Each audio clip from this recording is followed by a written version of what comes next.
Okay, picture this, a world where a massive slice of the economy just vanishes. It's invisible, it's untraceable, and it's totally outside the control of any government. Now, this isn't some sci-fi movie plot. It's a future that might be way closer than we realize. So today, we're going to pull back the curtain on a brand new financial system, one that lives and breathes entirely in the shadows. So let's just dive right in with this question. Really think about it. What if a huge part of the money zipping around the globe every single day just went dark? Completely untraceable. What would that even mean? For you, for me, for businesses, for, well, society itself?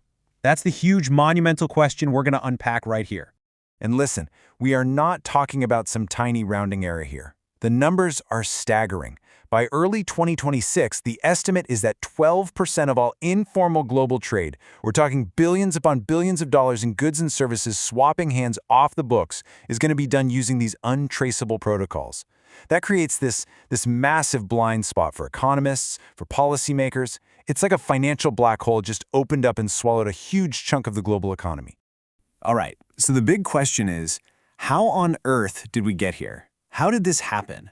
In this first part, we're going to trace the origins of this shadow economy. We're going to find that initial spark that lit the fuse on this whole financial revolution. So it all kicked off with something people are now calling the Great Divergence.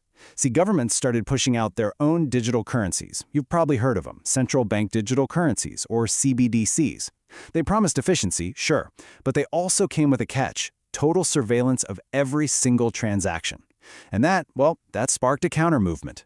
People were genuinely worried about their privacy, and they were watching their savings get eaten away by inflation. So these tech communities did something radical. They built a parallel system, shadow credits. And what's crazy is that in just about a year, it went from this fringe idea to a major player in international trade, just like that. Okay, so these shadow credits, they kind of came out of nowhere, right? And they completely took the financial world by storm. But what are they exactly? Let's get into the nitty-gritty and break down the tech behind this really mysterious new way of exchanging value. And this is where it gets really cool. Shadow credits. They aren't like your typical dollars or euros. Not at all. Think of them more like a super sophisticated digital bartering system. Their value isn't decided by some government, it's based on what's called proof of real value. So, for example, you could trade a shadow credit that represents, say, an hour of your coding skills for another one that represents a bushel of wheat from a farmer. It's a direct, peer-to-peer swap of actual, tangible value. No banks, no government currency acting as a middleman. Just a direct exchange.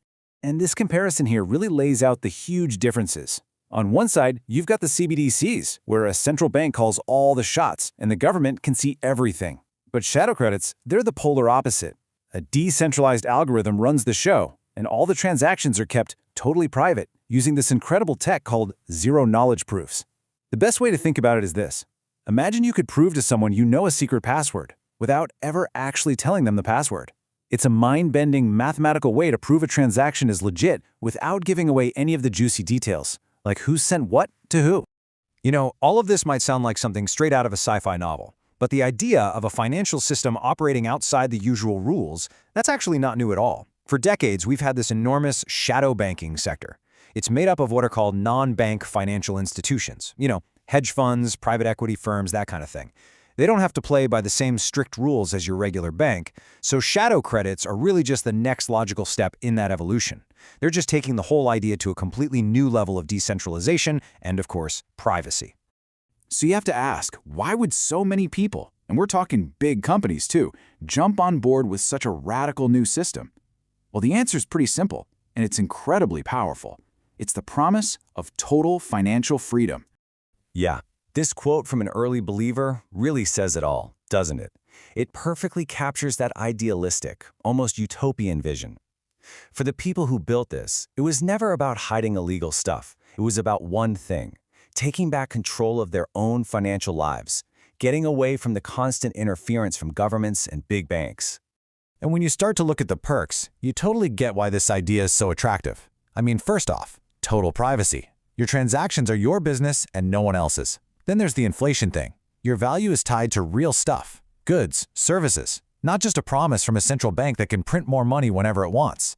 You can send value across the globe in an instant, with no middleman taking a huge cut. And this is the big one. Your assets can't be frozen or taken away by some central authority. For people living in places with really unstable economies, this isn't just a nice feature, it's a lifeline. But of course, for every action, there's a reaction. Every revolution has its counter-revolution. So for every single person who looks at this system and sees freedom, there are governments and huge financial institutions looking at the exact same thing and seeing a massive threat to global stability. And believe me, their concerns are just as strong. This quote here from a global financial regulator, it really sums up the deep-seated fear, the fear that this decentralized network could literally pull the rug out from under our entire modern economic society. And the risks they're pointing to are absolutely real. Think about it. If you can't see transactions, you can't tax them. And that could completely gut the funding for public services. We're talking hospitals, schools, infrastructure. The lack of know your customer rules, which are a basic requirement in banking to make sure you know who you're dealing with, makes this a perfect, frictionless tool for money laundering, terrorist financing, you name it. On top of all that, central banks would lose their main tools for managing the economy. And if this whole unregulated system suddenly imploded, there's no safety net, no bailout. It could kick off a global financial crisis that starts and ends completely in the dark. So all of this is setting the stage for an epic showdown, a real battle between the old centralized world and this brand new decentralized one. So what happens? What happens when a system that is designed from the ground up to be uncontrollable goes head-to-head with the very institutions that have controlled the global economy for centuries? Well, when governments tried to crack down, when they tried to shut this new economy down, they ran into something people started calling the Hydra effect, like the mythical monster. For every single protocol they managed to kill, 2 more would spring up in its place. And these new ones were even more complex, even more decentralized. They realized pretty quickly they weren't fighting a company they could sue or a CEO they could arrest. No, they were fighting a resilient idea, an open-source algorithm that was everywhere and nowhere all at once. And that's nearly impossible to beat with old-school methods. And that really brings us right to the heart of the matter, the ultimate dilemma. Is this technology the key to final financial liberation, the thing that finally frees us from the grip of powerful middlemen? Or is it just a ticking time bomb waiting to blow up and destabilize the entire global financial system? The really unsettling part? The truth is, it might just be both at the same time. Which leaves us with one last, massive question to chew on.